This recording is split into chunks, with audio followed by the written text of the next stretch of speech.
Welcome in to Moving the Chains, brought to you by Founders Federal Credit Union. I'm Kevin Thomas alongside John Epps, Jerel, Hendricks back on the board as always here for our Week 8 South Carolina High School football preview show. John, last week we got everybody back playing except for, the buys that are scheduled, of course, but everybody back on the field. And boy, do we have a big slate, a good slate here in Week 8.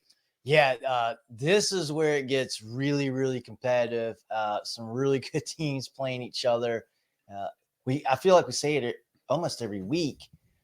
We have matchups where it's like this could be for the region. Yep. This week, probably more so than any other week to this point. Yeah, going to be a lot of fun. Looking at our CONA games, look, I've got probably 3 games that we think are for the region title just in those, not even counting what didn't make the slate there. But if you guys are tuning in for the first time, really appreciate you. Be sure to follow us here on Facebook. We're also on Twitter /X, Instagram, YouTube, and more at Movin Chains. That's MOVINCHAINS. Our website, movinchains.com. Our podcast on Apple, Spotify, Google, and more. We do a weekly preview show here on Tuesday nights, live about 7:15. We talk through all the week's games coming up there. We do our polls, all kinds of great things like that. We do a recap show, comes out on Sunday night as well, recapping the games. We do our Friday night spaces live on X, Friday night after the games. We do coach interviews, player interviews, all that kind of stuff. We've got a great interview coming up. We'll hit on it here in a minute, probably Thursday night. It'll be a lot of fun, but appreciate you guys tuning us in tonight, and make sure you share it and tell all your friends as well. As always, get your Moving the Chains merch. We got some great stuff right now, some great T-shirts, a black T-shirt, navy blue T-shirt, a gray T-shirt. I'm wearing the gray one myself. We got a black one here, a navy one, a pink one for the ladies as well. Really good stuff. We've got some toboggans for those colder weather games. John, it's looking a little bit chilly this Friday. It's cold right now. I wore my sweatshirt last week. I'm about to do it again this week, I think. Some great Richardson hats as well, black, gray, all kinds of good stuff. Email mtcgear.sc@gmail.com, or you can just message us here on social media. Last item here is the sweatshirt or the hoodie. We have a kind of a lighter one and a gray one. Whatever you prefer, we've got it. Get your gear to support the boys. So laying out the show tonight, John, we're going to start off with our CONA games of the week. We'll break down those. We'll go into 5A, 4A, 3A, so forth, all the way down through SCISA. We'll come back with our polls. We got a lot of great content coming for you guys here on this episode. But, John, let's start with our CONA games of the week, our Carolina Orthopedic and Neurosurgical Associates games of the week, are the biggest ones that we see across the state. And the first one here is a massive 5A matchup, a good rivalry here as well over in the county. And that is Boiling Springs traveling to Spartanburg. Both teams sitting at 4-1. Last year when Boiling Springs was starting to kind of figure things out, they got a nice win over the Spartanburg team, kind of an upset at that point, but they won 24-17 in the matchup last year. Boiling Springs last week all over Wade Hampton 55-14. Spartanburg all over Dorman 23-7. The Bulldogs averaging 41 on offense, allowing 12 on defense. The Vikings 30 on offense, 14 on defense, John. Who do you see having the upper hand in this matchup? I think this is about as even of a game as you can get. I think if you look at one advantage, and this is going to sound crazy, I think Boiling Springs might have the advantage from a single player personnel with Lincoln Husky at quarterback. At all levels of football, we know how important it is to have good quarterback play. I think they've got the better quarterback on the football field in this ball game. But I really like what Spartanburg's done defensively last few games. We know Coach Hodge always has a really good defense. No exception this year. They've been very, very good. I mean, the last 3 games that they played since they took their one loss to Dutch Fort, they've only given up 1 score each game. Mm-hmm. Defense has been locked in for the Vikings, and they're at home in this ball game. I think we see another 24-17 kind of game. I don't even know if it's going to be that higher scoring, actually. It could be the first of 20 wins. Well, technically, that was the case last year, too. But I think we see a low-scoring, 1-score ball game here. I like the Viking defense to pull it out. And what I like about the Spartanburg team, too, they've had, one really close game, that first game against South Point. They were able to find a way to win. Boiling Springs, their toughest game at this point was that Gaffney game a couple weeks ago. A really close game. They're on the losing side of it. For those, I think Spartanburg, they know they can win a close game against a really good team. I think they do it again Friday. Bowling Springs led by quarterback Lincoln Husky. You mentioned, John. He went 10 for 13 for 176, 4 touchdowns last week. Receiver Graham Guest, 5 catches for 100 yards, 2 more touchdowns. Running back Javen Chim's a good player. Receiver Kyle Patterson. You got Ryshawn Morgan, Gavin Calhoun as well are options on offense for them. Defensively, Jeremiah Favorite had 2 picks. One of them was a pick 6 and had a punt return touchdown in that win. Campbell Johnson, another forcer in the middle for Coach Reel's bunch. On the Spartanburg side, quarterback Trey Burke, running back Trenton Lynch, receiver Calvin Choice. Defensively, like you said, is where they make their money. The 2 linebackers, Cameron Smith, the Shrine Bowler, Peyton Jones, a really good player for them too. I think both teams are going to match up really well on that side of the football. You know, when Jerel and I saw them play Gaffney, the Bowling Springs defensive line really, really set a tone. I mean, they were getting after Gaffney up front, did not allow much of a rushing game at all from the Indians. They've got some stout players up there on their D-line, and then Spartanburg can match them with the linebackers, like I said. I think it comes down to maybe who makes one more play, and I think I'm leaning Bowling Springs because I like the quarterback a little bit more. I trust him a little bit more. I think Husky, with his legs as well as with his arm, can make just enough moves and just enough plays to kind of pull this game out. But this is a big matchup here. You know, both these teams have deep playoff aspirations. Bowling Springs already lost to Gaffney. They're kind of, you know, sitting in a I guess, a rear view seat right now in the region. Spartanburg still has a chance. They've got all their games in front of them. You know, they haven't played Burns yet, have not played Gaffney yet either. Both of them, you know, want to make deep runs. So this game here is what you got to have if you want to set yourself up for a potential 1 seed out of that region. Yeah, for sure. You know, paramount game for whoever wins this game. You know, for Bowling Springs, it's kind of a get back even game if you can knock off Spartanburg, because you think, you know, Spartanburg's got a chance to beat anybody in the region. You know, if you get 2 losses in the region, you know, then you're looking at probably get a 3 seed. So you're probably on the road to start playoffs. And that's a big deal, you know, especially with 5A being split. And the way it's going out, too. Really tough game, first round. With the RPI, who knows how it's all going to shake out. It could be a little bit odd for sure. But, John, I know you're going to Spartanburg. I'm going Bowling Springs. Jerel, thoughts from you or thoughts from the chat on this big 5A matchup? Man, this one is so tough because I feel like these teams do match up against each other so well. You know, I think Spartanburg, they got the home field advantage there. Bowling Springs, again, like you guys pointed out, I think they have the QB advantage. I think both of these defenses can play lights out. I think it's going to, you know, boil down to, you know, who's going to be able to be more patient on the offensive side as they try to sustain drives and things like that. And as always, man, turnover margin, I think you're going to need like either that or a big play in special teams to really tilt the scales. You know, and I don't know, man, it's going to be a difficult one. I'm leaning Bowling Springs, but I would not be surprised if it went the other way. I think this one's as tight as they come. And looking at special teams, you know, Spartanburg has one of the better kickers in the state with Will Love. I think he hit the winning field goal against South Point this year, I believe. And I think it was a fairly lengthy kick as well. On the Bowling Springs side, I mentioned Favorite, the punt return touchdown last game. And I believe in that Gaffney, and they had a couple nice kickoff returns as well, I think, Jerel. So both teams getting it done in all phases, it seems like. Should be a very even matchup, very fun matchup over there at Spartan High on Friday night. Comments from the chat on this one, Joe? Anybody want to throw in their 2 cents? Or anybody want to say hello as well as get going? Kevron, good to see you, man. Great collegiate. Good to see them back on the field last week, getting a nice win. Zach says Red Devils heading to Landrum for a big region matchup. Yeah, that is a big one there. Landrum's playing a good football team. We haven't talked about a ton, but I think they're 5-2 right now, 4-2 right now. We know what Clinton is. Will be a fun matchup over there in Landrum. Travis said, let's go West Side homecoming game against Fountain Inn. Fountain Inn, I thought was decent. Did not look good last week against Wren. That kind of surprised me. I think West Side rolls again. You know, just too much firepower on offense. We'll talk about that one here in a bit. Bradley says, good evening. Good to see you, Bradley. Appreciate you being in here with us as always. JD, good to see you, man. Thank you for hopping in with us. Appreciate the kind words. Hampton County in the house. Yeah, we'll get to that game here in a minute. In just a second. That's one of our CONA games of the week as well. Bradley says he thinks Bowling Springs is going to pull out a close one. Curtis says Marlboro Dillon inside the white wall is definitely a great one. Another one of our games of the week. Curtis, we'll get to that here in a minute as well. Chris says, Daniel, 3 games in 9 days starting Friday. What do we think? Yeah, that's something that great point. We went into a little bit last week. I mean, that's tough, you know, and I think honestly it's tougher for the coaches and the kids. Like these kids, like, they're like, strap it up, let's go. But the coaches, how much can you game plan for each game? Because it's the time you have allotted. You have to put a lot of new stuff in. We don't know. But I think Daniel is good enough where they can handle it, certainly. Nathan says, don't trust the Spartanburg offense. I'm a little bit the same way there, Nathan. That does give me a little bit of pause there for sure. Bradley says best kicker in the state. Yeah, certainly does. I know they've got one of the better ones. I know James Island has a good one as well with Dangerfield.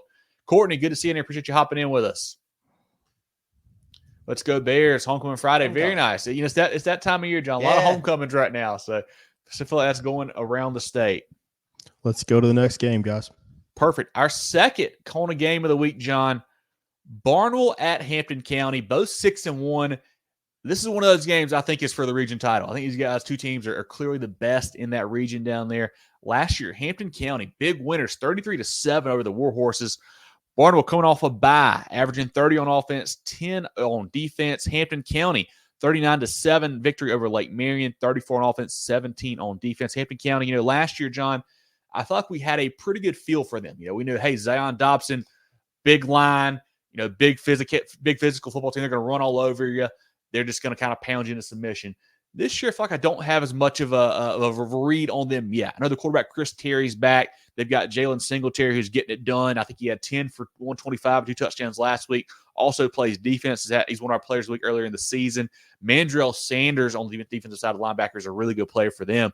But I just don't know. I can't get a good feel for him. That Hilton Head Island loss scared me a few weeks ago. Yeah, I don't know what to make of the Hurricanes. Yeah, you know, I'm still very high on Hampton County. You know, I've seen them, and I take the positive end of it.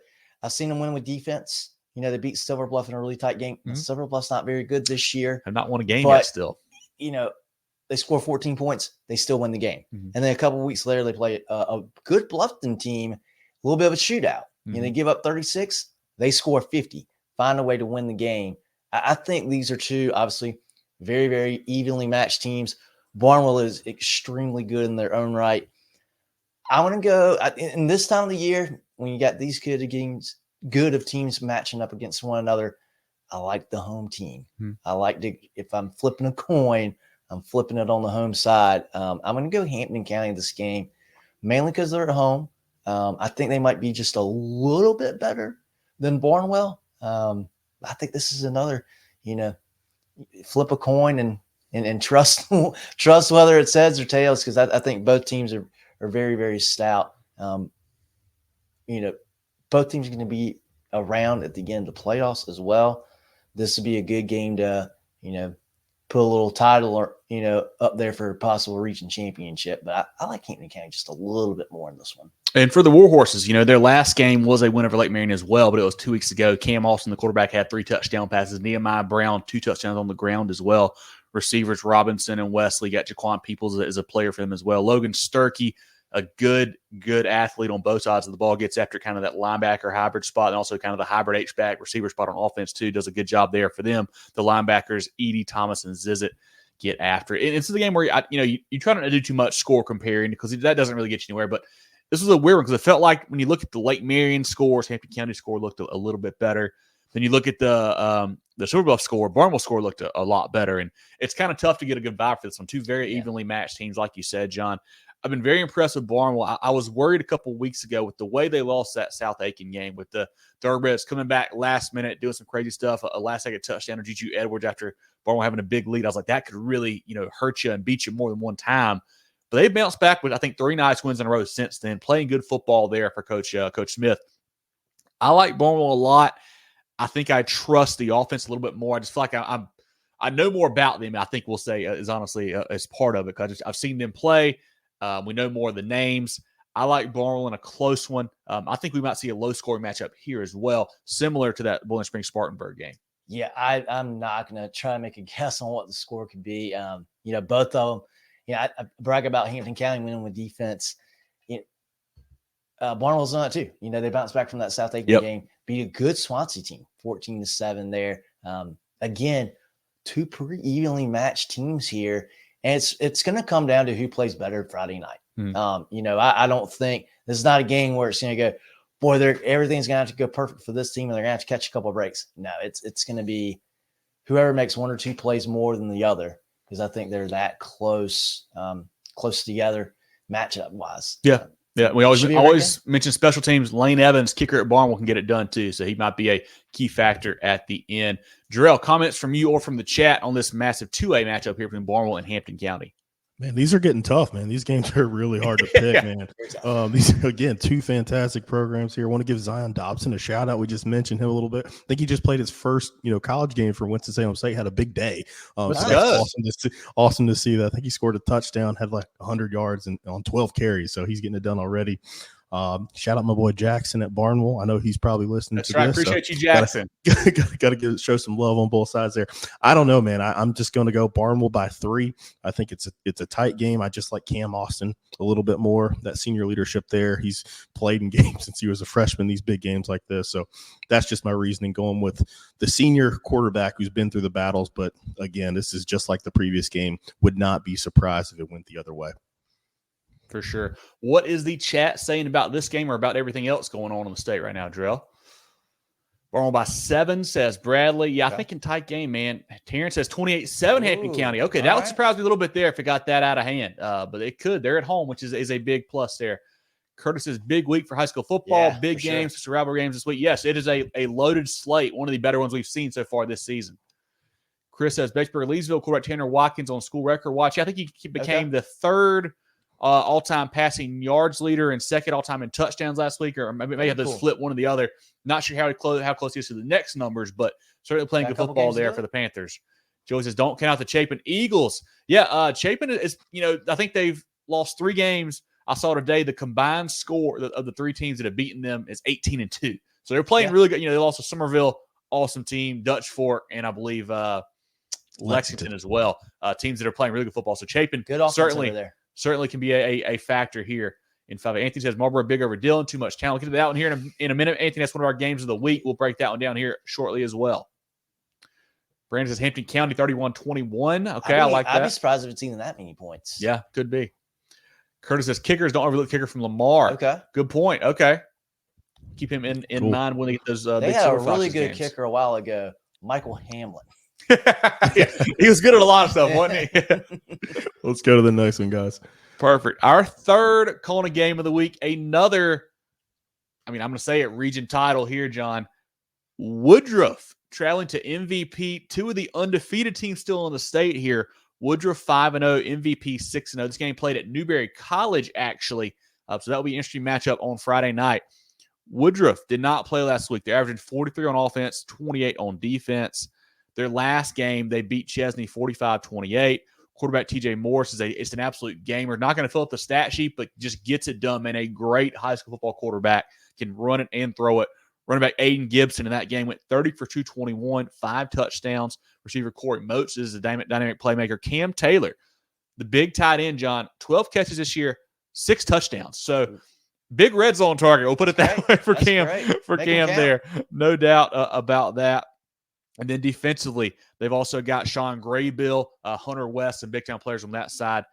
The problem for Woodruff, John, and what worries me, they have not played. It will be 28 days when the next game. They had the 2 weeks off there for Helene, and then had a bye last week.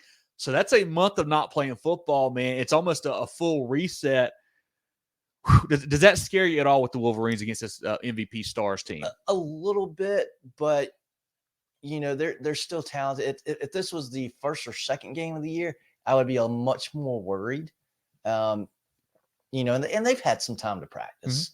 Mm-hmm. They haven't just been sitting at home eating Cheetos. Hopefully not for 4 weeks. I think they'll be ready for this game, and the fact that it's such a big game really helps coming out of the gate too. They should be extremely well prepared from a game plan scheme perspective. They should be fresh. They should be healthy. Obviously, both sides are going to be very excited. Woodruff, they're going to be excited just to be able to get out on the football field again. I'm not super worried about that. And another part of it is, too, Mountain View has not played as well here last few games than I expected them to play. I think they got as much talent as anybody in 3A. But I'm not sure they're putting it all together just yet. I want to go to this game Friday and see what the dynamic is, see how everything plays out. I think they might be the more talented team in this matchup, but I don't think they're going to win. I think Woodruff's going to win this game. And another reason I like Woodruff in this matchup is they played a couple close games. The first 2 games were pretty close. They had an awesome first game. I think you were at that game with Clinton, where they were able to pull that out, kind of put them on the map there in week 0, and then came back the very next week, beat a Fountain Inn team that's I believe the last second field goal in that one too. Yeah. So I think, in fact, they played a couple close games. Mountain View hasn't. And if they get in a tight game, how do they react? How do they respond in that situation? We know how Woodruff does. So I think this is going to be a really interesting game, especially in the fourth quarter, because I think it's going to be a really close ball game. And seeing if Mountain View, if that talent steps up and says, hey, yeah, we are one of the best teams in 3A, and we're about to show you why. Or if Woodruff says, if they come out and say, hey, you got a close game, bad news for you because we win them. So I think this is going to be an awesome ball game. Interesting, it's going to be at Newberry College as well. So both teams got to travel. Yeah. I think that evens the playing field a little bit for Woodruff as well. Yeah, MVP last week defeated Chapman 27-9. Averaging 47 on offense, 13 on defense. You got quarterback Bryson Drummond, the Greenville transfer kid who's played a lot of football at that spot. So we've seen him play quite a bit over the years. Running back Jalen McGill, maybe the best player in the state, regardless of classification. I mean, he's an absolute stud. Went 13 rushes for 181, 3 touchdowns last week. 2 catches, 35 yards, 2 more touchdowns last week. Receiver Katie Hainsworth is a great player out wide for them defensively. Edmondson and McCauley, and then Shamon Black outside at that corner spot can just lock somebody down. They've got talent. And my worry for MVP, and it has been all year, John, is we know they've got the skill guys. Like, they can light it up offensively. They got the guys on defense as well. But do they have the line play needed? That's what we don't know. What do they have up front on both sides of the ball? And they have not played the toughest schedule either. No. So it's hard to get a good vibe on those guys to really see what they've got in the trenches. And, when it comes down to this time of year, John, and especially when you're playing somebody as good as Woodruff, you got to be good up front. And I just don't know about MVP. But we know that what, McGill can do and what Drummond can do and what Hainsworth can do. And Coach Ramsey is a great offensive coach. I'm sure he will have ways to, get the ball out quick if they need to, or just get McGill to the corner or whatever. So I have no, worries about them getting some big plays and scoring, in bunches when they need to, but just I don't know what they've got up front for a full 4-quarter game, and that does scare me a little bit. And Woodruff, like you said, is just they've been tested. They play good football. The month off does give me a little bit of worry. I know that they've, I'm sure they've been doing some scrimmaging and whatnot to try to keep the guys fresh, but that's a lot of downtime. That's a lot of downtime between games, but that's going to be a fantastic game. I think I'm going to lean Woodruff in a close one too, just because of their experience in the close games. I think they get this one close. I feel like the top level talent, you got to give the edge to MVP for sure. But just maybe the overall depth of the team and just more complete team, it might lean more to the Wolverine side there. Yeah, I agree. And this could be the game where Mountain View comes out and they're just clicking on all cylinders, and we see the chemistry completely come together for this group, and they win by 2 scores. I don't know if that's going to happen this week. Yeah, it's probably going to happen. Maybe in the playoffs, maybe, last couple of weeks of the season. I don't know if it's going to be this week. But when it happens, it's going to be big trouble for whoever they're playing. Yeah, and I'm teasing a second ago with Coach Ramsey. Coach Sloan for Woodruff, both these guys are 2 of the better offensive coaches in the state. It's like it's going to be a lot of fun to watch what they scheme up against each other there, because they do a great job finding mismatches and doing motions and moving guys around. It's going to be a fantastic X and O matchup as well. Jerel, thoughts from you or from the chat on this one? And while you're popping in, I will say, we've got an interview with Woodruff head coach Brett Sloan coming out probably Thursday night. Recorded that today with him. It was a lot of fun catching up with him here in year 2 at Woodruff and seeing what they've done. Last year went 4-7. Now they're sitting here at 5-0 with one of the best teams in 3A. It was great to talk to him. Definitely want to hope you guys will check that out. I think Thursday night when that pops off will be a lot of fun, and it was a great conversation, really. But Jerel, thoughts on this game? Yeah, just kind of going back to that too. Check out that interview when it comes out. We also caught up with Coach Ramsey in the offseason too. So if you want to go back, you're not familiar with MVP and their program, you can always go back and look at that on any platform as well. But I'm going to pop up this comment by Nathan. I think it summarizes what we're thinking as well. I think MVP does have the better talent, but Woodruff probably has the better team at this point. Especially, I think, and they have a better resume. So I got to agree with that. This is always scary when we do a clean sweep. We're all going to pick Woodruff to win the this big game football like this, right? Exactly. Because it's tough, man. We've seen Woodruff play this year. We know that they're good. They've got high-level talent. It's just guys that a lot of people probably haven't heard about yet. Yeah. With Gibson, Moats, Morris, those guys like that, where MVP has the stars. You have where these guys, they transferred from different programs, but we've seen them compete at such a high level. I mean, we've seen Drummond, you've seen Hainsworth, you've seen McGill get it done. So it's going to be an interesting matchup. Again, being a neutral site like John alluded to, I think it's going to, kind of wash that home field advantage there, even though it is homecoming, I think, for MVP. But it's going to be a whale of a ball game. Going to see some high-level football, some high-level talent, and some great coaching as well. Yeah, great running back matchup with McGill and Gibson facing off. I think Gibson probably the number one back in that sophomore class, and then McGill number one back in the junior class, you would think for sure. But, Jerel, what is the chat saying about this big matchup? Brandon says he was surprised MVP struggled with Chapman, but they did pull away. They did. Yeah, I think into the second half they were, really struggling, but played a good fourth quarter there to pull away in that one. Zach said, down in the fourth, 9-6. He said he thinks they're overrated. Played them really good. The schedule does worry me, and part of that is nobody wants to play them, because of the whole charter school thing. So you can't, I guess really down them for that. But yeah, you're right. They have not played the toughest schedule at this point for sure. Jerel says wants to say Woodruff here's MVP as a team this year. Yeah, and I'm really interested to see them in person this week, Bradley, to really get a good feel for them. Because I've heard the same thing where they've got, they're loaded and they're explosive, but we just have not put eyes on them to really know for sure. Talent's there for sure. Heather's riding with the Stars. Heather, that's obviously I know you're a little biased there, but the Stars they're a great football team. I mean, that's why they're 6-0 right now. They're in our top 5 in our poll. We know they're good for sure. Zach says Aiden Gibson, the difference maker in the game, hard to tackle. Patrick, good to see you, buddy. Appreciate you being in here as always. Brent says he's going with Woodruff as well. They're a good team. They're a good team. I think both these teams are. I mean, you don't get to this point undefeated without, having some pretty serious chops. And another cool point going back to these coaches, deep ties to that Spartanburg County, as well. So it's really cool to see these guys coming back to that area to coach these teams. So it's going to be a lot of fun to watch this game for sure.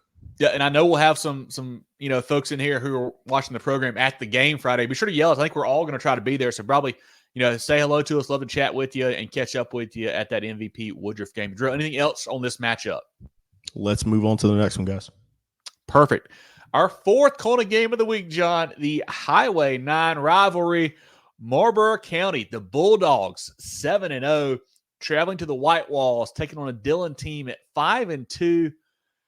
Man, this game has got the folks chatting on the internet. I've seen a lot of trash talk already. Always a heated matchup, but especially this year with Marlboro off to their hot start, it has gotten really intense and is going to be a great game on Friday. Last year, Dillon 44-0 victors in this matchup. I don't think we're going to see anything close to that this week, John. No, this is going to be another one. Whoever makes one big play is going to probably the one that comes out on top here, be it a special teams, defensive play, whatever it may be.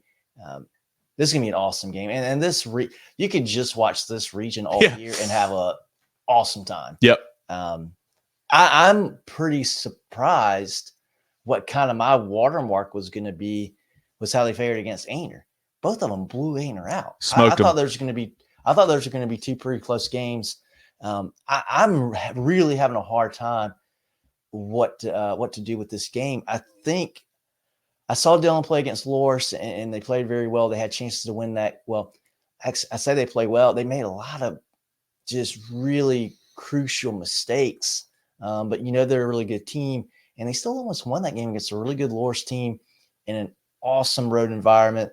Their other loss on the road against another very, very good team in Hartsville, another really good, tough environment to play in. They get to play within the White Walls. We know what kind of home field advantage that is. I think I would pick Dillon if I hadn't gone to that Loris game a couple weeks ago. Just some of the mistakes that they made in that game were so crucial. And I think Loris might be the better team, but Dillon had opportunities to win that game. They fumble a kickoff. They turn the ball over. They turned the ball over twice, I think both times in the second half. They had some bad penalties in the game as well. I know the Dillon staff probably thinks, hey, that's not all our fault. Maybe the stripes are a little tougher on them. And hey, that happens sometimes too. I want to say Marlboro County in this game, but I haven't seen them play. Marlboro County can making the same mistakes that Dillon has too. And I just haven't seen it yet. It's so hard to pick against Dillon at home. I think Marlboro County might win this game. I think they may win this game, but I think they are, again, two extremely evenly matched teams. I think we say who's going to make that big play. I think on the other end of this, it might be who makes the least amount of crucial errors in this game, because we know Dillon's done it a couple times this year. If they can just control that and control that damage, not get penalized so much, not turn the ball over as much, keep the big momentum plays for the other side to a minimum, I think that's who's going to win this game. Whoever can do that better than the other. The Bulldogs last week defeated Georgetown 64-15. They're averaging 44 on offense, 13 on defense. Quarterback Nidarian Blackwell, 8 for 11, 268 last week. Running back Josiah Robinson, receiver Donovan Pauling Outlaw, 4 catches, 93 yards and a touchdown. Athlete Justin Purvis, 4 catches, 172, 3 touchdowns. Defensively, Josiah Dwyer, defensive lineman committed to East Carolina. He is a force there for them. Jakarion Keenan at DB just decommitted from Rutgers this week. Already picked up an NC State offer as well. Not sure where he's going to go, but they have studs all over the field there for first-year coach Corey Johnson. On the Dillon side, the 49-7 win over Ainer you mentioned there, John, averaging 29 on offense, allowing 30 a game on defense. Not typical for Dillon there for sure. Quarterback Ramon Hamilton, he has stepped in, first-year starter, and played well for them. Running back Shamarian Fling, Damo Felton can get it done there. I really like the receiver, Zay Robertson, a young kid. I think he's going to be a special player. I think he's a sophomore right now. I think, John, he's going to be really good for them. Defensively, Capehart and Campbell and Brown and Graves, they're always solid on that side of the ball. And my worry in this one, John, is just Marlboro County has literally just been hammering everybody, running it down your throat, throwing it all over you. A bunch of big guys on that team. And I think Dillon's not quite as big as usual, it feels like. Obviously, they're going to be physical. They're going to be tough. That is what Dillon is. I think just from a sheer size standpoint, I don't know if they have it up front on both sides like they did last year, with Benjamin and Thompson now who's starting in South Carolina. They don't quite have that same size up front, it feels like. If Marlboro County if they can be successful throwing the football, and when I say successful on their end, if they can find the open guy and make that throw before the Dillon defensive line gets back there, this could be a big game for the Bulldogs. There were a lot of open Loris receivers a few weeks ago against Dillon. Not all of them got the football to them. You can't blame the quarterback in that, because you got Wildcats flying all around on that defensive line. But in Marlboro County, if they can throw the ball downfield a little bit, I think Dillon's going to have a hard time keeping up. Going to be interesting to see. We mentioned it. In Dillon's 2 losses, John, special teams have been a big issue. In Hartsville, they had a kick block and gave up 2 kickoff return touchdowns. The Loris game, I think you said they fumbled once or twice there on kicks. Fumbled a kickoff after Loris scored, gave it right back to huge momentum killer. You can't have that happen this week. Obviously, playing at home, I'm sure, helps for that. But Marlboro County, and the only worry for me with them is that they haven't played a high-level game like that this year. Like, their schedule has not been super difficult. Not their fault, because they've been beating the brakes off of everybody. But they have not played the toughest schedule yet. So are you leaning on Marlboro County? What are you thinking of this one? Marlboro County here. I like that. And we always talk about how tough it is to play at Dillon and to play in the White Walls. I mean, that's a very big – it's a real thing. Like, it is a difficult place to play. But with Marlboro County, all these kids are new. I don't know if they know that, and I don't know if they care. They are new to the state. They probably aren't super familiar with all the tradition there. They're just going to show up and play. I think Marlboro County wins this game. I think Coach Johnson and the boys get it done. I like Justin Purvis a ton to have a big game. I think he could be an X factor. But, man, this is going to be a great environment. Both crowds are going to show out and turn out.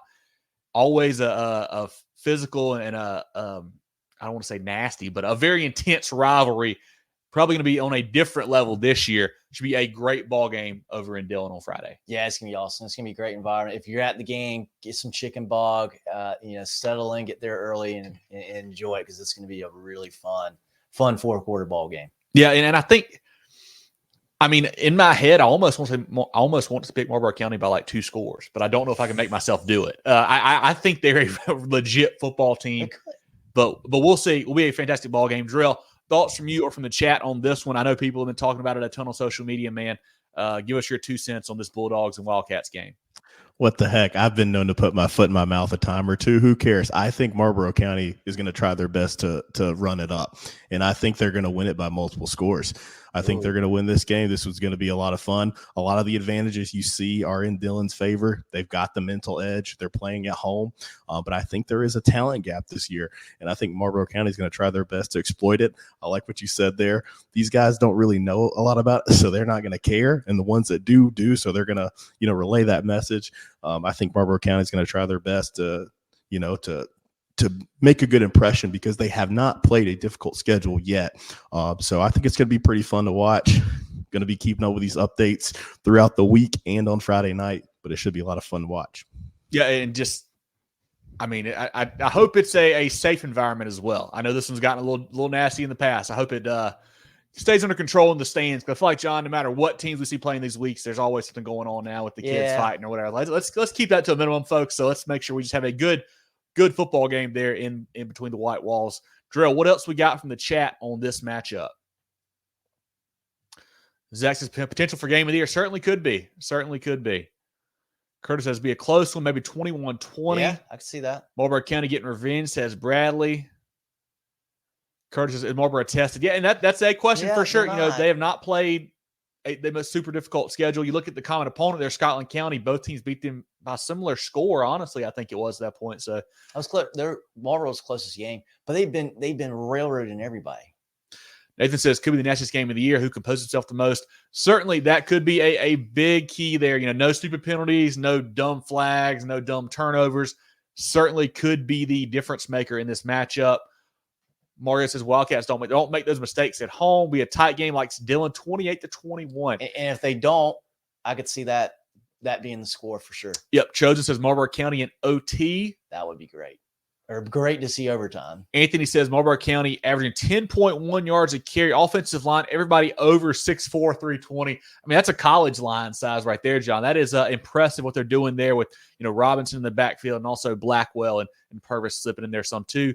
Chosen says Marlboro County show a lot of toughness. Those guys, they're legit, man. The Bulldogs for Coach Johnson, they're playing great football. We had a chance to talk to him for the season as well. If you missed that, go watch that interview. He had a lot of great stuff to talk about. I know, Jerel, you loved hearing about his unorthodox training stuff, the way they kind of get these guys in shape and whatnot with the strength. It was really cool to hear him talk about that as well.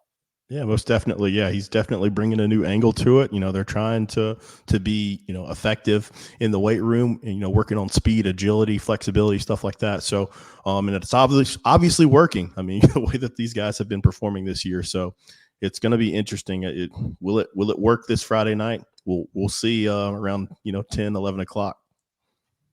No doubt about it. And our final CONA game of the week, the SCISA game of the week, John. Cathedral at 7-1, traveling to Holly Hill at 6-1.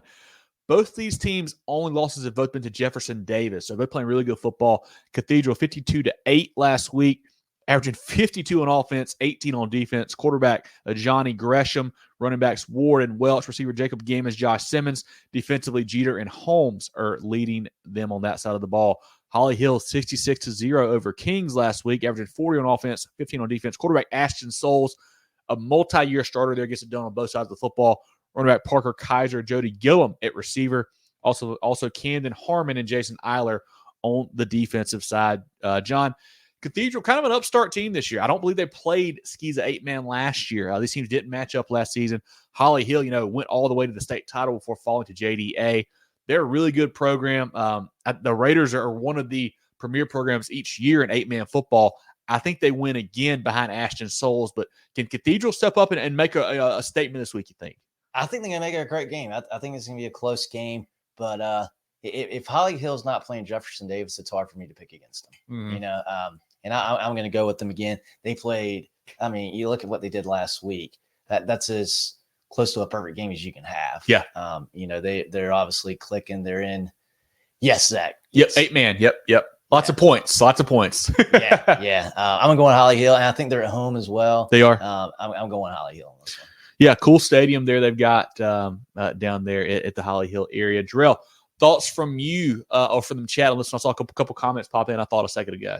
Yeah, I think John hit it on nail on the head there. With Holly Hill, like if they're not playing JDA, you got to pick them to win the game. Yeah, right? I think it's a good story for Cathedral. I think it's going to be a closer ball game, but you got to just go with Holly Hill. I mean, it is what it is. Let's see. Landon says Holly Hill's quarterback. Yeah, Ashton Soul's a really good player for them. I think he's a 2-year, maybe 3-year starter now for that Raiders program. He says Holly Hill by 14. I think that sounds right. Maybe a little bit more, actually. We'll see. Yeah, 8-man is fun to watch. If you want to see some explosiveness, Landon, you're exactly right, man. Go check out an 8-man game. You'll see a lot of big-time plays.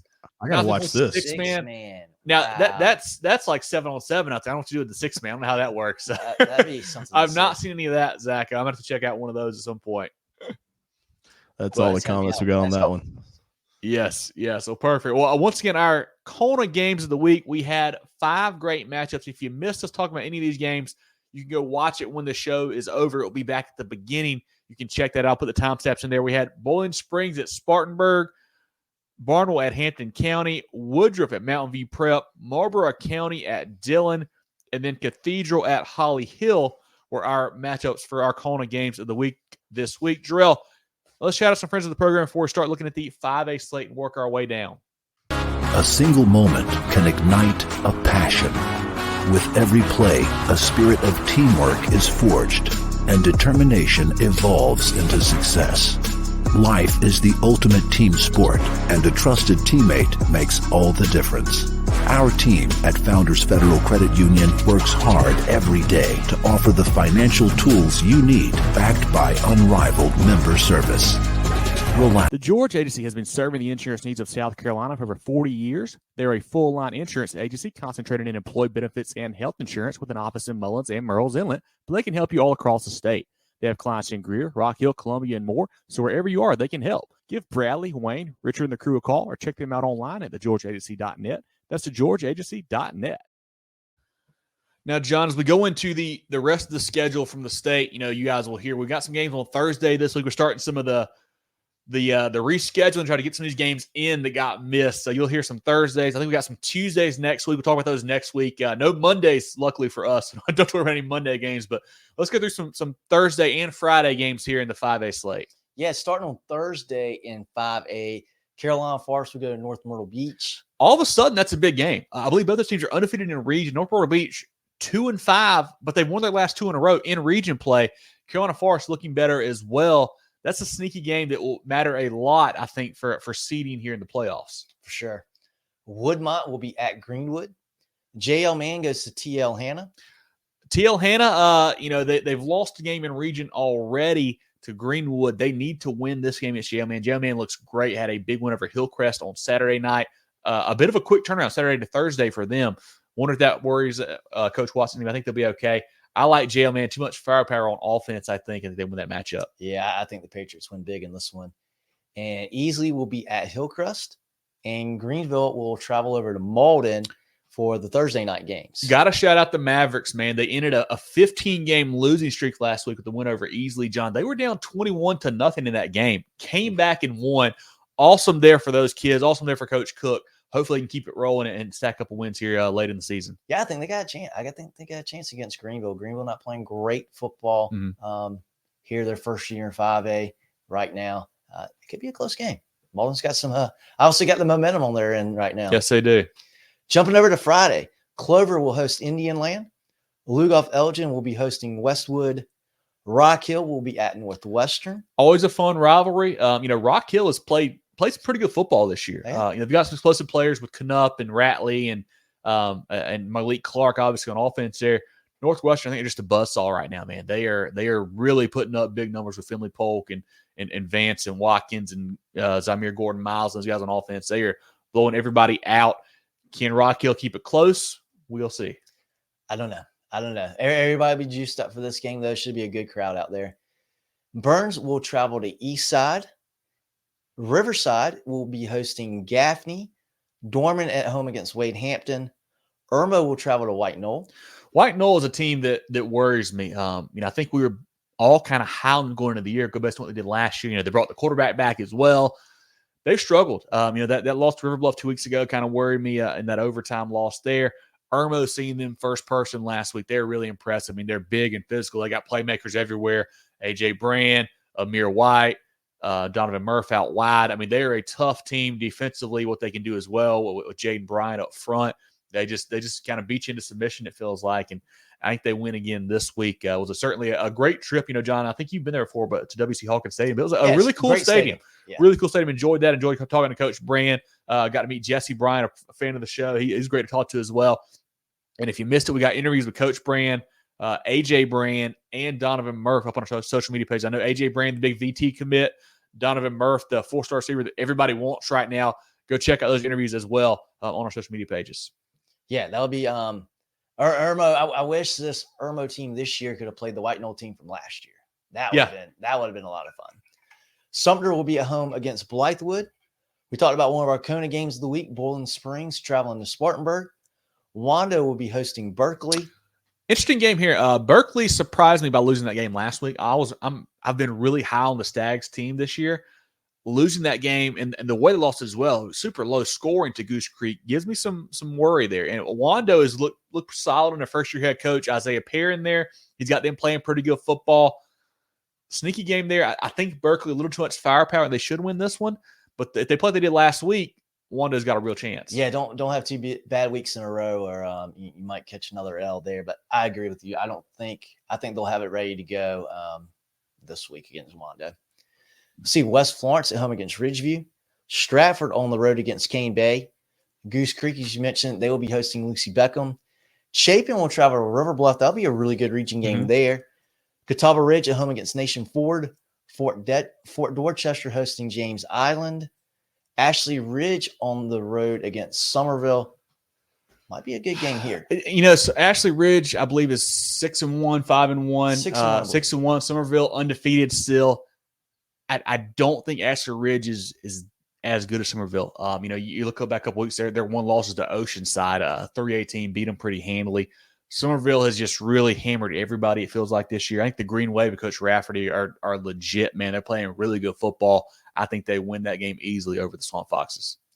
We'll have Lexington hosting Dutch Fork, and West Ashley will host RB Stall to close out 5A. Yes, Jerel, any comments from you or from the chat on 5A? Nathan says, man, big TL Hannah not their normal self this year. Yeah, I agree. Trojans by 50 in that Northwestern game. Agree with you on that as well. Brandon says, Greg Porter got his first win at Lawrence last Friday against Southside, against his old school there. Nice win for Coach Porter and the Raiders. Jeffrey Somerville quarterback still out. Not sure, Jeffrey. I've not seen a confirmation on that. And if he is, that could be a big difference. But, they had the running back, Javen Williams, last week, stepped up, ran for 250 plus, 4 scores. They got it on the ground last week when they had to. We'll see who shows up, and that could be a key factor. But I think if Somerville is at full health, I like the Green Wave to win that one. Yeah. Stags beat Ashridge, had to give him a game back. Great point there. Great point, Slicks. Ashridge technically has 2 losses now. They had got that forfeit win back over Berkeley there. Good point. I forgot about that. So Ashridge maybe not quite as good as that record shows. Yeah, that's a good point. Good call there, Slick. Appreciate you bringing that up. Shows says who wins Bowling Springs Spartanburg. We're kind of split on that one. We break that down in our CONA games of the week. I like Bowling Springs. I think John likes Spartanburg. Should be a fantastic matchup. I know John likes their defense a lot. I like the quarterback a little bit more at Bowling Springs. Will be a great game. We talked about that one earlier in the show. So you go back and check that out when we get done here. That's it. Let's go to 4A, guys. Looking down at the 4A slate now, John. Yeah, we got a couple games on Thursday night here in 4A as well. May River will travel to Hilton Head. May River, man, they keep winning. I think they're undefeated. Still had a big win over Bishop England last week, a team that we think is fairly good. Coach Barnwell and the boys are playing great football. A 3-headed monster running the ball. I think they ran for 300 plus last week against Bishop England, a team that had played really good defense up until that point. They're playing good football there. We'll see another good team here. North Augusta will travel to Airport, and South Aiken will host Gray. Yeah, you'll see a lot of these CSRA and then the upstate teams are ones that's having to play this kind of weird schedule to make up for the games missed a few weeks back. Now, as we go into Friday, Greer will be hosting Seneca. I want to shout out Seneca. I feel like we have not mentioned them enough on the show, John and Jerel. They're 6-0. They're playing good football there for Coach Crane. How good are they? I don't know for sure. Have not seen them play a super tough game yet. I think this Greer game will be a good measuring stick to see, are they legit or not. But Seneca, man, shout out to those guys. You don't get to 6-0 this season at this point in the season without being a pretty solid football team. It helps that the Daniel game has not been played yet. We'll see if they get to make up that game or not here last few weeks of the season. South Point, they'll host Lancaster. Darlington is on the road against Hartsville. A fun rivalry there. An inter-county rivalry there can get a little bit nasty as well between those two teams. And Darlington's a little bit better. I don't know that this game's going to be super close, but Darlington has much improved this year. York will travel to Camden. Beaufort at home against Bishop England. South Florence will host Wilson. Brooklyn Casey is at home against Gilbert. Pickens hosting Daniel. Aiken will travel to Midland Valley. Lakewood on the road against Lower Richland. Berea will be hosting Walhalla. Wren hosting Lawrence. Dreer on the road against a red-hot AC Flora squad. Westside at home against Fountain Inn. Travelers Rest will go to Blue Ridge. Colleton County is on the road against Bluffton. And Southside will be hosting Emerald. Yeah, some good matchups here. I do want to bring up Travelers Rest. I think Jerel, did you lose a bet last week against Travelers Rest? I can't remember. I sure did. I owe Nathan lunch. He gave me 50 points, and they won that game by 54. I thought we would get a garbage touchdown in there somewhere. Apparently we couldn't. I know he's thinking that we should just have like a Northern Greenville County all-star team to play against Daniel. I'm in favor of that going forward. But yeah, Nathan, we'll definitely have to work something out. I owe you lunch. That was cool. We were on the sidelines. Me and Kevin we're down at Irmo keeping up with that one. It was pretty funny. Yeah, we'll definitely get that set up soon here, Nathan. Jerel, any comments from the chat on the 4A slate before we look down to 3A? Let me see. Don't see any 4A comments.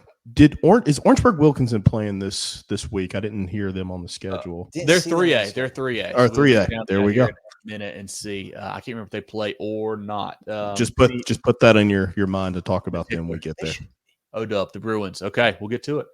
All right. Well, let's look down at 3A now, John. Starting the 3A slate. Any Thursday games in that class? So we only have one game here in the upstate in 3A. That'll be St. Joseph's going to Southside Christian. A little rivalry game there for those guys. Yep. That will be the marquee matchup, one for 3A on Thursday. And then on Friday, we got a smaller schedule here as well. Oceanside, they'll travel to Battery Creek. Christ Church is at home against Carolina. Crescent on the road against Belthunia Path. Pendleton on the road against West Oak. Chapman will travel to Union. Big win over Broome last week. That kind of caught me off guard. An overtime win over Coach Isom's bunch. I think they threw maybe I saw the stat. I think they threw 2 passes throughout the game. They just really ran all over Broome, which I did not see coming there. Union may have found something. It may be on the way up. I'm not saying how high they're going to go. They may be playing better football right now. And Broome's got some talent. That's a very impressive win for Union. Berea will be hosting Walhalla. Swansea on the road against winless Silver Bluff, which is crazy to say. That's hard to believe there at wild. this point. And Swansea on the other side has played really good football. I think they got one loss, a 14-7 loss to Barnwell earlier in the year. They're playing great for first-year coach Willie Fox there, the Tigers are. I like Swansea a lot. Walcomalt, they'll go to Anner. Orangeburg Wilkinson, they're on the road against North Charleston on Friday night. They had a great win over Hanahan last week for Odo. I did not see that coming. I thought Hanahan was going to handle them pretty easily. But the Bruins have been kind of a hard team to figure out. 2 weeks ago, they scheduled a late game against HKT for homecoming due to a cancellation, and they get beat. Yeah. And then they play Hanahan, a pretty good team, and they beat Hanahan. So I don't know. I know North Charleston has a solid record this year. I don't think they're super good. I think OW wins again on Friday night. Yeah, I think they do too. I think the Bruins actually might be pretty decent. It's just depends on which team shows up, right? We talked about this game. Everybody's talking about this game, one of our CONA games of the week. Marlboro County going inside the white walls against Dillon this Friday night. That will be a great game there. Fox Creek will go to Keenan. Loras hosting Georgetown. And the Lions, I'm sure, will have an eye on that Marlboro County Dillon game as well while theirs is going on too. They play the Bulldogs next week, so they're going to definitely want to see. Interesting to see how that one shakes out against the Wildcats. Yeah. Woodruff, another one of our kind of games of the week here. Woodruff playing Mountain View Prep. That game will be at Newberry College on Friday night. And Palmetto will travel to Powdersville. That's a sneaky good game, too. Powdersville playing good football now. Started off, I think, 0-3, and I believe are on a 3-game winning streak now, including a nice win over Christ Church last week, playing good football. They're running the ball well. The new quarterback's kind of getting settled in. They got, Elijah Huggins running the ball. He's a dynamic playmaker as well with Knuckles for them. Palmetto, Coach Norton has gotten them playing good football, too. I believe they beat either St. Joe's or Southside Christian last week with a nice victory there for the Mustangs. I don't know if they have enough for Powdersville. I don't know, but the winner of this game, I believe, moves to 2-0 in the region, will be in the driver's seat for that 1 seed there. Yeah, and that would be that'd be a big time win there. So St. Joseph's is the other team in that region without a loss thus far. I say without a loss. All 3 schools are currently 1-0. So we only got a couple of weeks really in the regular season. Depending on how many games some of these upstate teams play. That region will be very, very tight. And this is certainly a big one. Could take you from 1 to 3 in the region. Very quickly. Jerel, any comments from the chat on the 3A slate? Big Bears by 50, says Courtney. Yeah, BHP is playing great football, man. That they will beat a lot of teams by 50. And I think they have another chance this week against Crescent for sure. Jeffrey says James Island and Fort will be a close game. I think 2 good defenses there, Jeffrey. I agree with you. I don't know whose offense is a little better. So I don't know where to lean that. It should be a good ball game. Annika says, go Camden. The Bulldogs, we know that they will get it figured out going to the region play. They always kind of start to peak here at this time of the season, so I'm sure they'll get it turned around. Raquez says, Westside Cakewalk through the region 2 explosive all over. Yeah, I agree. They are certainly a favorite in that region. They just have weapons everywhere. Brent says, Powdersville's in the driver sheet to win region 2. I think so as well, especially if they win this week. They will be, Brandon. Great point. And yes, Nathan, we will be eating real food. So yes, we'll get that worked out. Love it. We will get that squared away for sure. Anything else on the 3A slate, Jerel? No, sir. Perfect. Well, let's shout out some friends of the program before we look down at the 2A action. At HTC, we're here to keep you connected. Here to provide reliable fiber optic internet. With free, fast, and secure HTC Smart Wi-Fi. HTC, here to connect. With 3 convenient locations in Spartanburg, Duncan, and Greenville, Carolina Orthopedic and Neurosurgical Associates, CONA, offers the most advanced training and experience in orthopedic surgery, neurosurgery, sports medicine, and pain management in the upstate. Go to CONA.care to learn more. Looking for top-notch sports gear and uniforms? Look no further than First Team Sports. With 30 years of serving the Carolinas, First Team Sports is your local full-service dealer. From youth teams to colleges, we've got you covered with team uniforms, staff apparel, letterman jackets, sports equipment, and facility branding. Visit our local store in Greenville or firstteamsc.com. Make First Team your first choice. Let's take a look down now at the 2A slate, John. Do we have any Thursday action in that one? All Friday here in 2A. We'll start with Whale Branch. We'll be hosting Lake Marion. One of our CONA games of the week here in 2A, Barnwell going to Hampton County. Really excited about that ball game. Fairfield Central will be hosting Eau Claire. Red hot Griffin squad there. They certainly are. Phillips Simmons hosting Academic Magnet. Blacksburg will be at, I've never heard of the school, Bonnie Cone. I don't know if that's correct or not. Blacksburg plays a lot of teams out of state, it feels like. So certainly could a North Carolina team or something like that. Andrew Jackson will be on the road against Central at Pageland. A big region matchup now. Central took a loss last week to Sherrall. And then Andrew Jackson beat Chesterfield, a team that we thought was playing pretty good football there. This will be key for seeding here in that region. We'll see Saluda going on the road against 96, very high on the Saluda team. Still undefeated. Yeah.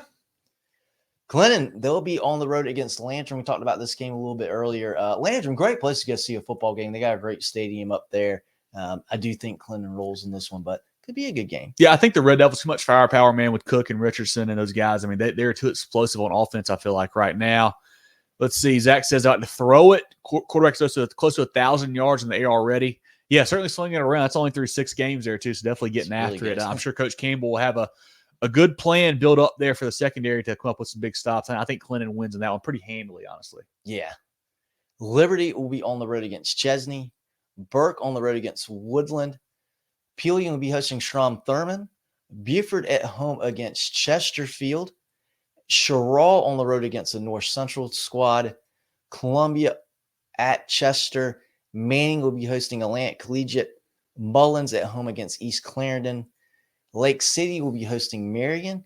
And Batesburg Leesville hosting American Leadership. That East Clarendon Mullins game is sneaky good there. I think, Mullins, we've mentioned, lost 2 games in a row now to Lake City and now Manning. Not sure if how good they are, but East Clarendon's played good football this year. They're a team that has been sneaky good, I think, in 2A. We haven't talked enough about. I think East Clarendon wins that football game, but could be a good ball game down there in 2A. Any other comments, Jerel, on 2A before we look down at the next portion of the program? We do have our HTC game of the week. That's right. Let's do that first. 2A as well. That will be Andrews hosting Timberland. Yes. A matchup of 2 5-2 teams. Pretty good matchup here. Yes, our HTC hometown connection game. Timberland, and you mentioned both 5-2. Last week they defeated Academic Magnet 47-14, averaging 34 on offense, 13 on defense. Quarterback Malik Goodman, receiver Jordan Timmons, and offensive lineman Desmond Green getting all kinds of offers from Power 5 schools, but he's just a junior there for the Wolves. Andrews, a 19-6 loss to Woodland. That kind of surprised me a little bit there. Averaging 31 on offense, 17 on defense. Brandon Cumbie, the quarterback, not sure of his status. I believe he did not play last week, and if he's out, that's a big, big difference there for the Yellow Jackets. Running back A.J. Lee. Stafford's also an option running the ball there. Defensively, Chris Stewart and Dontavius Dollar to get it done on that side. But Andrews had a lot of turnovers last week, John. And I know part of that is probably the Cumbie situation, but that's not how you win games like this against teams that are, similar in stature like a Timberland to you. No, you're not going to win many games. You keep turning the ball over. I forget what the stat was they were talking about on the radio. I think in the college game, when your turnover margin is more than 2, it's almost impossible to win the game. So, yeah, you got to protect the football at all costs there. And I think Andrews at home is a big advantage for them. And I like the Lee kid a ton. He's a really good player. I'm hoping Cumbie is back at full strength. If he's not, we could be talking about a totally different conversation. But I'm going to lean Andrews. I think I trust Coach Durham a little bit more in this matchup. But it should be a fun game for our HTC Hometown Connection game. John, who do you like? Jerel, who do you like in this one as well? I like Andrews as well, and they're going to be at home. I think teams like Andrews, they don't typically have multiple bad games in a row. Mm-hmm. Yeah, I don't know. I got to go Timberland. I just don't know, with Andrews, got to have Cumbie. I mean, he's the guy that makes this thing go. They were stifled running the ball last week, and that's what they like to do. That's how they make their money, and just could not get anything going. So if he's out, which is a huge question mark, we got to give the advantage, I think, to Timberland, even though it's a home game for Andrews. But it's fair. It'll be interesting, but it really is all dependent on the health. If Brandon Cumbie's healthy, I like Andrews in the ball game. But if he's not playing, then I think you got to go Timberland here.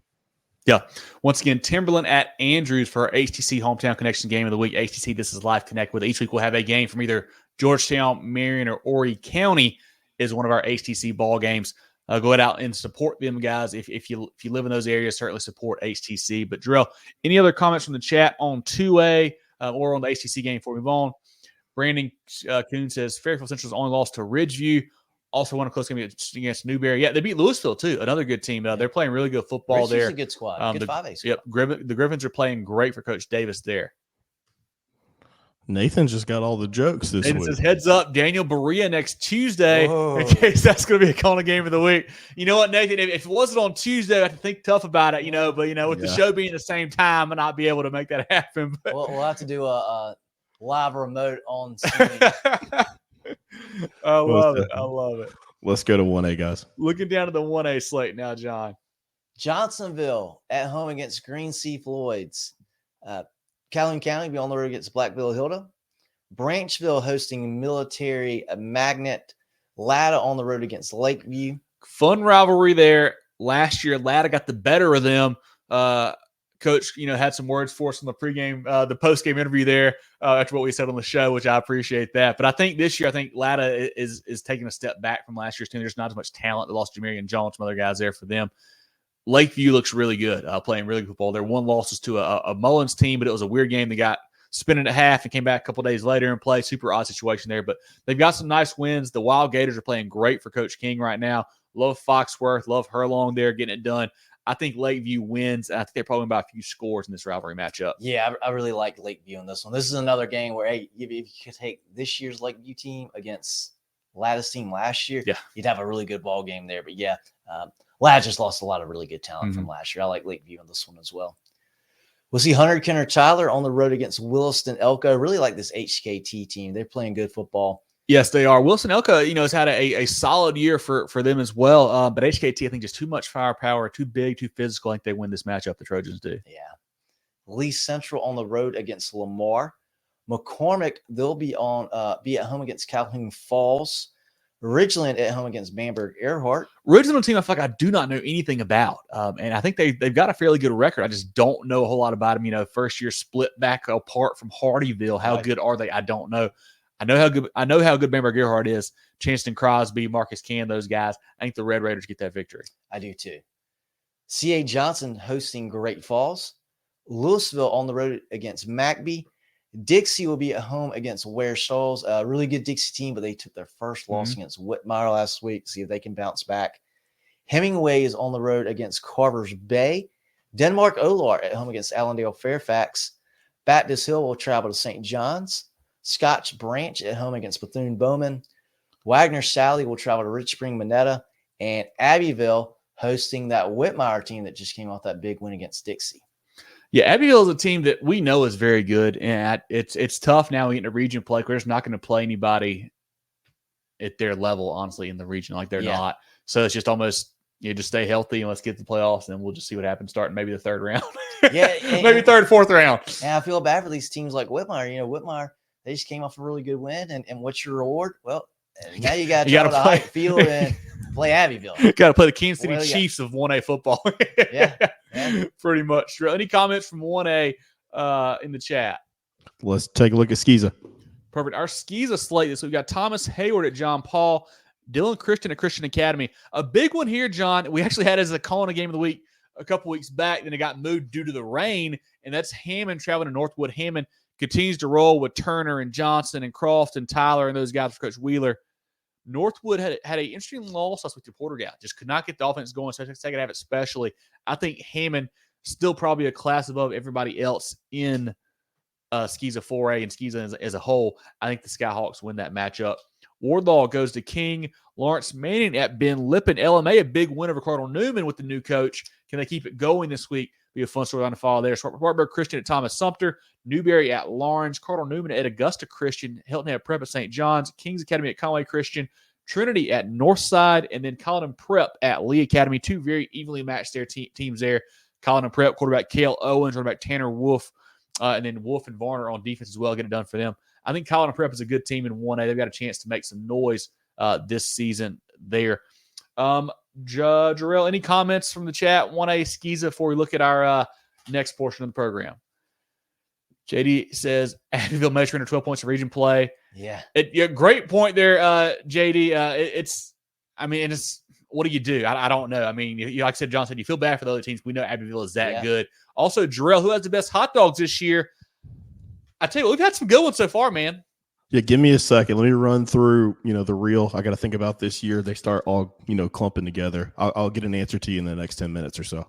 Okay. I'll tell you one of mine, just because we just had it. South Point was a very good hot dog. South Point is really good. We've had some good ones for sure. But, Jerel, let's shout out some friends of the program before we look down at our pick 'em and our polls section as well. Preferred Home Services. How can we make you smile today? Preferred Home Services. For electrical or plumbing, cooling too. Go, go, go, Preferred. Need a new ride to get you to the big game? Founders Federal Credit Union has auto loan rates that'll get you in the driver's seat without breaking the bank. And here's the best part. No payment for up to 90 days. Drive to victory with a loan that suits your budget. Visit foundersfcu.com/auto today and score your dream car with an auto loan from Founders. Terms and conditions apply. Member qualification required.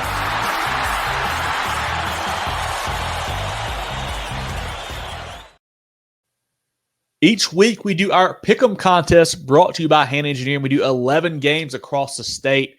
Still have time to enter it. We do a weekly contest as well as a season-long contest. We'll do a playoff one as well when we start here in a minute. But, Jerel, let's look at our Week 7 leaders.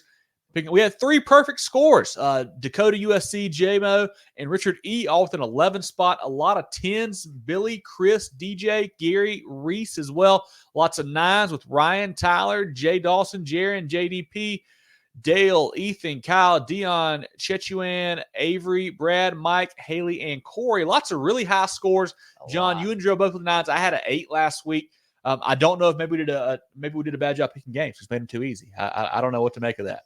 Yeah, I was very surprised. I got 9 last week. I thought last week definitely too easy if I got a 9 this year. So yeah. Well, congrats to those 3 leaders. Now our overall leader, Charlie L, hanging into a tough one here. He's got 51. Ben B at 50. Ryan with 49. Jamie with 48. Jaron with 48. Jeff, Isaiah, Jeffrey, and Slick all 48. Gary, Richard, Big Pop, Big O, Jay, and Kane all at 47. John at 52. I'm at 46. Jerel at 45. And at this point, we have dropped the lowest week. We will continue to do that as the season goes along. So definitely join us for that. It's a lot of fun. Appreciate our friends at Hannah Engineering for sponsoring that contest. Like I said, we'll do a prize at the end of the season. Also do a playoff pick 'em as well. It's a lot of fun. And it just gives you a reason to watch teams outside of your area. It gives you a reason to check out the rest of the state and stay up to date on everything going on in high school football. But a lot of fun each week to do that. And our polls, guys, we've given the other polls a hard time for a long time. We started doing our own now. We do a top 5 each week. Jerel, let's start with 5A and look at that top 5 poll. What we've got here in Division 1, we got Dutch Fork at first, Somerville second. Sumter moves back to third this week. Sumter was third last week. They stay at third. JL Main at fourth. Bowling Springs at fifth. Also, streaming votes is Spartanburg. We'll get a Spartanburg Bowling Springs matchup here this week. We'll learn a lot about both of those programs. Division 2, Northwestern in first. Gaffney second. Irmo third. Greenwood fourth. Hillcrest fifth. Riverside also getting a vote in Division 2. I'll say it, guys. Division 2, I had a really hard time with that 4 and 5 spot. I did not know where to go because it feels like everybody who's you could put there either has a weird loss or just something Greenwood, even Greenwood who's there, has a loss to Dorman. Riverside lost to Dorman. Hillcrest lost to Man last week. TL Hannah's got a couple losses. Berkeley's got a few losses now. Didn't really know where to go with that 4 and 5 spot, it felt like. And I had a hard time with the Division 2 1 spot. Yes. Gaffney having trouble with Burns, that game going to overtime. And Northwestern just continues to be a machine. Mm-hmm. But it's hard to move a team back after they win a game. You know, it's all about getting W's. But, I personally, I had to do it. Well, I guess we all did it. We all did it in the first place, right? That was tough as well. Yeah, and in Division 1, I feel like, Dutch Fork just kind of has a stranglehold on that right now. No matter how good Sumter or, Somerville or whoever plays, I think it's going to be tough to match that Dutch Fork team right now. I think they've probably got a pretty good hold on that one spot unless just crazy happens here the rest of the season. Looking down now at 4A and 3A, Jerel, we've got Westside in first. South Point has made that move to number 2. Daniel 3. Tie for 4th, May River and South Florence. Also streaming votes is North Augusta in 4A. 4A has been a sneaky one too, because this is a poll here, John, where kind of different from that 5A Division 2, where I feel like I could have 7, 8 teams I'd feel comfortable ranking kind of in that 4 and 5 spot. We could have gone a little bit deeper on this one. Would have been a lot of fun, but I think Westside is still the class of that class right now. Until something changes. I know South Point and Daniel look really good, but Westside is playing great football there in 4A. In 3A, BHP, number 1, all 3 first place votes. Second place, Marlboro County. Third, Loris. Fourth, Woodruff. And fifth, MVP. Also streaming votes, Oceanside Collegiate. We'll see Woodruff and MVP, a top 5 matchup this week. And I'll tell you guys right now, depending on how that Marlboro County Dillon game goes, the Bulldogs may get a first place vote if they do what some folks think they might do on Friday night next week. We'll see how that shakes out, though. Yeah, and nothing against Belton Honey Path. They just haven't been able to play a game like that. I thought that Broome game to kick off the season might be a little bit closer than what it was. But, Broome, an okay team, but they're certainly not to the level of that region with that PD region of Marlboro County, Loris, and Dillon. Mm-hmm. Yeah, it just feels like BHP is a placeholder right now. You know, we're honestly giving them a little credit for having to play West Side, but when you start looking at these resumes as we're going through, they're not going to have the resume that these other teams. They're not going to beat, have the strength of schedule and have beaten, opponents who are in the top 5, top 10. So I would not be shocked if as a casualty of war, the Bears kind of slide down in our poll in the weeks coming up. And the lower state is so good in 3 as well. And again, that's no fault against, Belton Honeypath. That's just the way it shakes out this year. Looking at our 2A and 1A polls in 2A, Vicksburg, Leesville, all 3 first place votes there. A tie for second, Barnwell and Clinton. 4th, Fairfield Central, and a tie for 5th, Hampton County and Saluda. We'll see another top 5 matchup there, John, Barnwell and Hampton County this Friday night. Going to be a lot of fun checking out that matchup. It's awesome how all these teams are up tied. We don't have any receiving votes. They're all kind of in that tied spot there in 2A. But a lot of football to be played there. Another team, Strong Thurman, could have made a case to be in there as well. Didn't quite get the votes this week, but 2A is a lot of fun. And it's going to be a great class as we see a lot of these teams match up here over the next few weeks. And back to the 1A poll, Jerel, we've got number 1, Abbeville still, of course. Number 2, Blackfield Hilda. 3, Bamberg-Earhart. 4, Louisville. And 5, Lakeview. I believe this is the same, list we had last year. Last week. I think Dixie may have been in there as well, but very similar 1 through 4, at least still in 1A. Yeah. I had Dixie as 5 in my spot last week, but with that loss to Whitmire, I had to replace him there. 2A is fun. Like most of our polls, we're pretty similar, 1 or 2 off here or there. 2A, we're all completely different outside of that top spot right now. Batesburg Leesville's kind of cemented that top spot. But once you get 2 through 5, when we submit these every week, it's all over the place. It's hilarious. And I don't look at any of those teams and go, gosh, they shouldn't belong in the top 5. I mean, they're all very, very worthy opponents. And I think they're all pretty evenly matched up. If they come across each other, and some of them certainly will in the playoffs, it's going to be a lot of fun.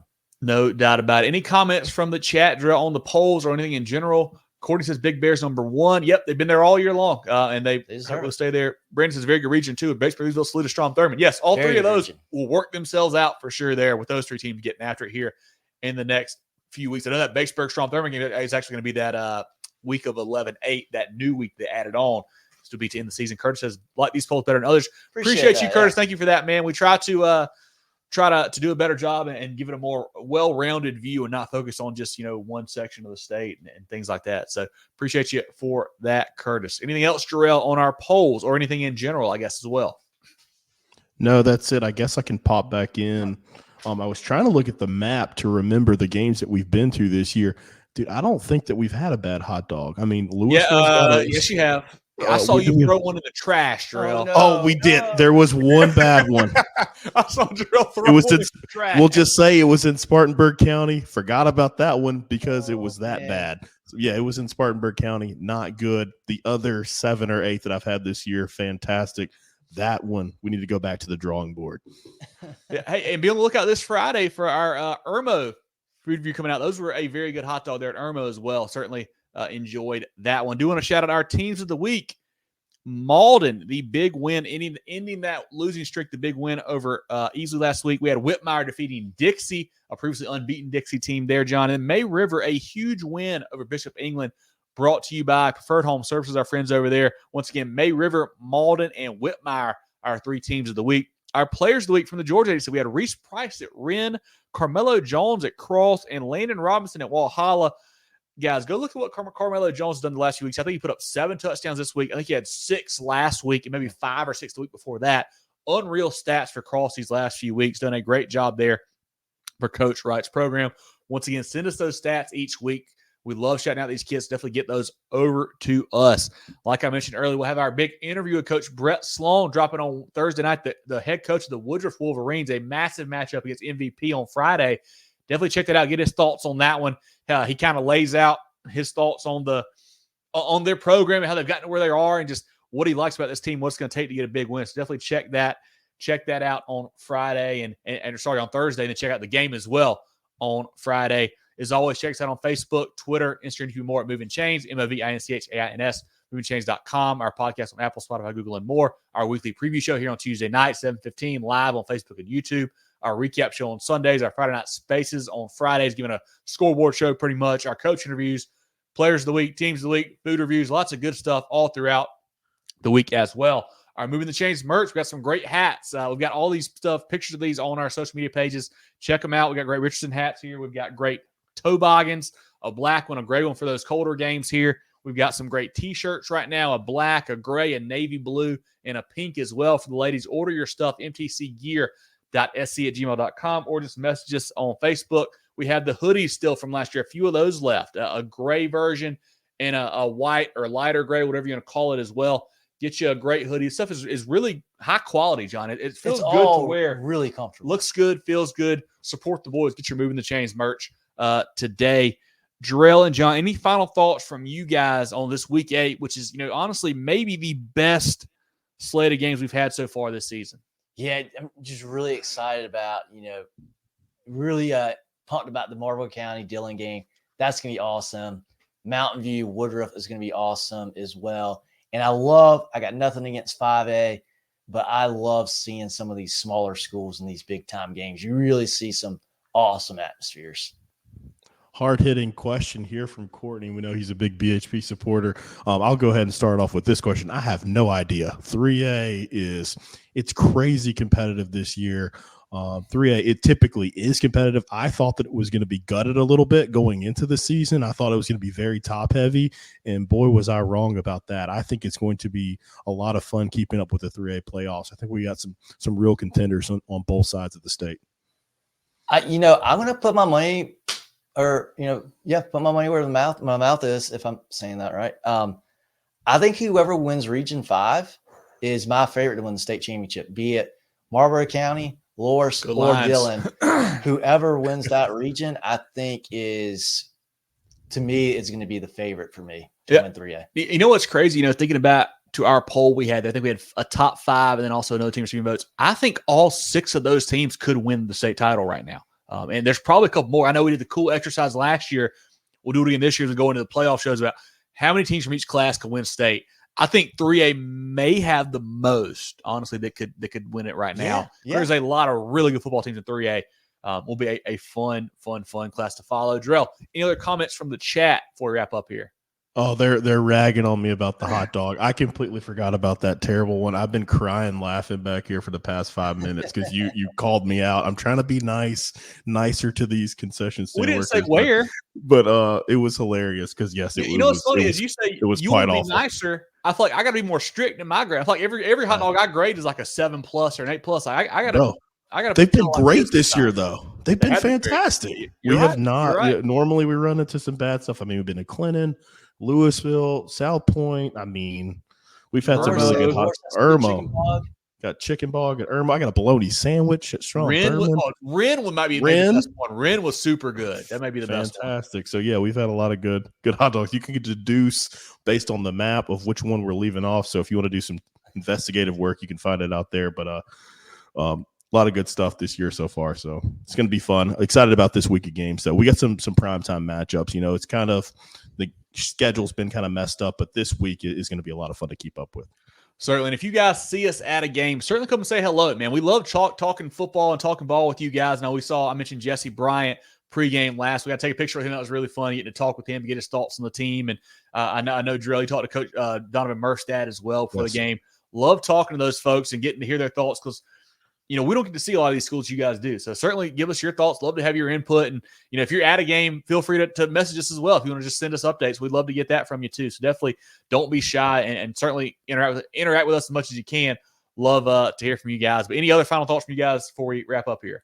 My only addition I'm going to mention on Sunday, I got the pleasure of basically doing a 2A Region 4 tour. I went really close by where North Central High School was. I got to pass right by Beaufort High School and Andrew Jackson. So pretty cool just seeing how close all those schools are together. Pageland right up the road as well. Jerel not far away. But that was kind of cool seeing those little, smaller schools you don't see all the time.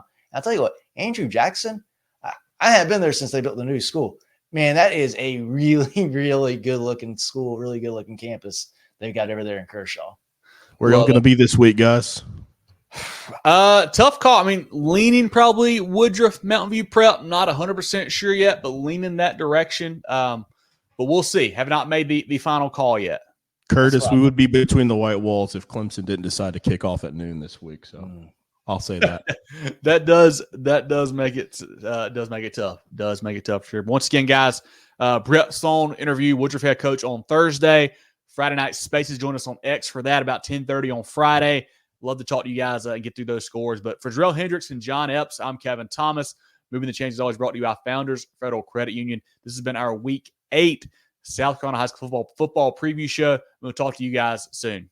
Get ready for the ultimate South Carolina high school football experience with Movin The Chains. From previews to recaps, we've got you covered. Dive into our expert preview shows, predicting winners and sharing insights. Then join us post-game for the thrilling recaps, exclusive interviews, and highlights you won't find anywhere else. Plus, connect with fellow fans on our Friday night Spaces on Twitter/X. No one covers South Carolina high school football like us. Join us at Movin Chains on all social media platforms and visit movinchains.com